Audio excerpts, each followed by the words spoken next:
Kalau saya ceritakan saudara kesaksian-kesaksian yang seangkatan saya itu mengharukan. Ada yang datang ke gereja begini KKR saudara. Tadi dia bawa sepeda motor, pulang jalan kaki. Mengapa saudara? Bukan lupa.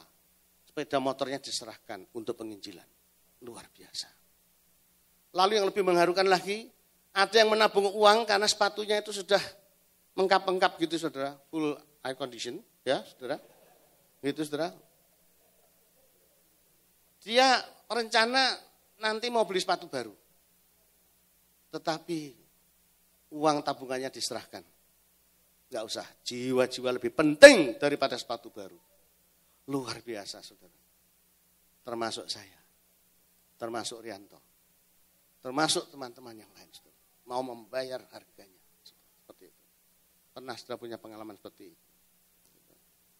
Pengalaman dengan Tuhan. Hancur hati dengan Tuhan. Mau membayar harganya saudara. Pada waktu itu, sebetulnya saya bukan panitia dalam KKR Okumene itu. Tetapi karena tadi Sindoro CS itu panitia, kenal saya diundang. Dan pada waktu itu di luar dugaan sampai panitia pun tidak siap, saudara. Pada waktu altar calling banyak ratusan yang maju ke depan. Mereka nggak siap, nggak tahu apa artinya altar calling untuk apa, lalu bagaimana follow up-nya. Saya sebagai penonton waktu itu duduk di depan gitu. Panitia yang masih muda-muda, saudara. Pak Andreas, ini orang-orang terus diapake Pak. Lambuh, kamu piye panitia? Lah kami tidak siap ya Pak, tidak tahu ini altar calling orang sekian banyak yang bertobat ini diapake Pak. Akhirnya terpaksa walaupun saya tidak pakai pakaian formal, saya naik ke panggung. Lalu saya beri pelayanan follow up. Dan sebagian kami masukkan dalam persekutuan Kristopius muda. Yang Kristopius waktu itu. Pelayanan follow up tidak mudah. Saudara. Ternyata banyak mereka itu bekas geng. Bekas narkoba. Dibenci orang tuanya. Minggat. Melarikan diri sebagainya. Patah hati. Isinya macam-macam. Sehingga kalau kami persekutuan itu kadang-kadang ada yang kerasukan setan. Perlu kita layani gitu. Lalu juga yang membutuhkan pekerjaan. Sampai satu ketika saya mikirkan, wah ini tidak bisa gini terus. Saya harus mencarikan mereka pekerjaan. Lalu saya usul kepada pengurus, bagaimana kalau kita mendirikan percetakan? Wah mereka tidak setuju, tertawa. Pak Andreas mau jadi tukang cetak, mana tempatnya? Bapak gampang apa buat percetakan itu? Nanti jadi kotor, perlu gudang, perlu tempat.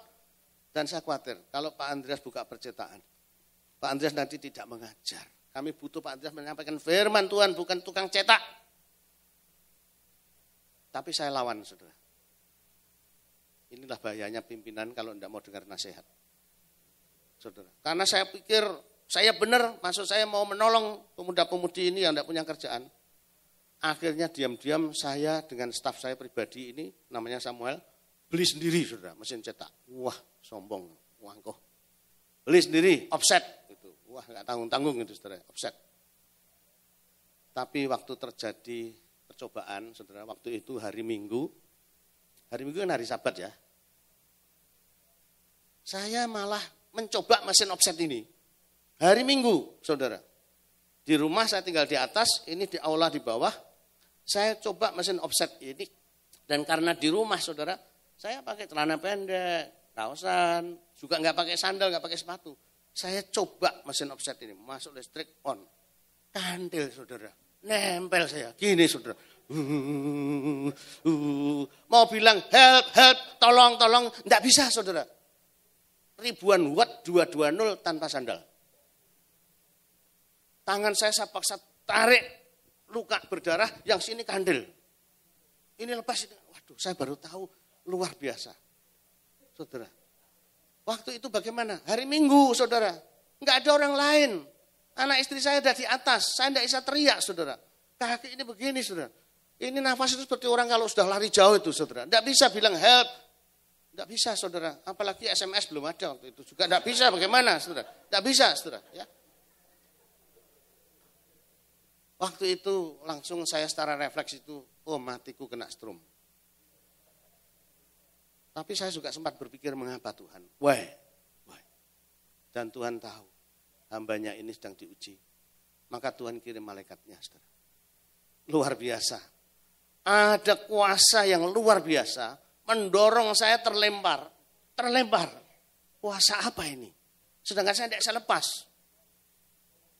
Saya terlempar bukan ke sini terlemparnya, saudara. Saya terlemparnya ke sana. Karena apa?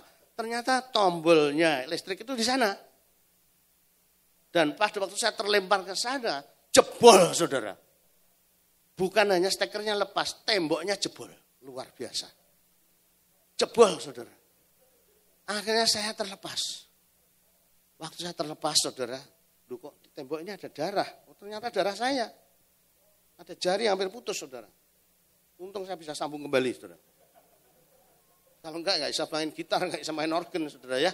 Nah, terus pada waktu itulah anak saya, enggak tahu, mungkin Jeffrey waktu itu, masih kecil. Timik-timik turun gitu. Persis Samuel. Turun gitu, saudara. Lihat saya berdarah, menangis. Jeffrey kecil ini, menangis. Terus dia lari tangga lagi, manggil maminya. Mami, papi. Ada apa? Maminya langsung turun. Papi mau mati, tapi enggak jadi. Sudah, ayo. Lalu saya peluk istri saya, anak saya, kita ngucap syukur ke Tuhan. Lalu saya minta 2 butir telur, saudara. Karena saya ingat waktu ayah saya nolong orang lain kena listrik, diuntali ndok peluru. Ya, ini saya telan loh. Telan, plek gitu. Baru saya ini balut luka saya ini. Nah, dari pengalaman ini, diam-diam bersama Samuel tadi, ya, bersama Samuel staf saya pribadi tadi, kita jual. Kapok saya, saudara. Kapok tua kata orang Jawa. Wes meskipun rugi, malu di depan pengurus, dan pengurus saya itu baik, saudara. Tidak seperti Anda kadang-kadang kalau pendetanya salah kan dibelahke. Oh ya udah Pak Pendeta, diberitahu tidak nurut sih, gini. Pengurus saya enggak. Mereka sudah tahu kalau saya malu sendiri, saudara. Maka saudara, kemarin ada yang bertanya kepada saya, minta didoakan tentang pelayanan. Pelayanan pun bisa menjadi berhala. Amin. Betapa banyak istri rumah tangga yang kacau, bahkan keluarga hamba Tuhan yang cerai. Gara-gara memberhalakan pelayanan. Betul Pak Irman? Ada anak pendeta, saudara. Waktu ada Matius Petrus di Jawa, tahu ya? Itu penembakan misterius itu. Salah satu korbannya gali-gali adalah anaknya pendeta di Solo. Kok bisa ya anak pendeta jadi gali-gali? Ini gimana, saudara? Nah ya, karena ayahnya sering menggali Alkitab. Anaknya akhirnya yang gali sendiri, saudara. Saudara, betapa banyak keluarga yang cerai-berai, saudara. Termasuk hamba Tuhan. Maka saudara, baik dan benar, nanti akan saya jelaskan, itu tidak sama. Kita harus peka terhadap panggilan Tuhan, spesialisasi panggilan Tuhan, jangan emosional, jangan paksakan diri, jangan meniru orang lain. Jadilah dirimu sendiri. Nah, maka kembali ke sini, saudara, sadar dan bangkit seperti pemuda Yesaya. He was my eyes with tears, that I might see the broken heart I had. It was good for me. He swept away the things, entah itu anak, istri, mobil, apapun juga termasuk pelayanan. That I might see the broken heart I had. Was good for me. Tapi saudara jangan menunggu sampai di situ ya. Nah ngomong-ngomong soal berhala itu macam-macam. Tadi malam Pak Somi sudah beri contoh ya. Pacar pun bisa menjadi berhala. Saya malah lebih ekstrim lagi, saudara. Pelayanan pun bisa menjadi berhala. Belum lagi sekarang ini ada berhala baru, saudara. Kakak hitam namanya Berry. Wah ini juga bisa jadi berhala. Bangun tidur langsung ini iPhone. Nah. Blackberry, black kan hitam dah. Namanya Berry, jadi kakak hitam.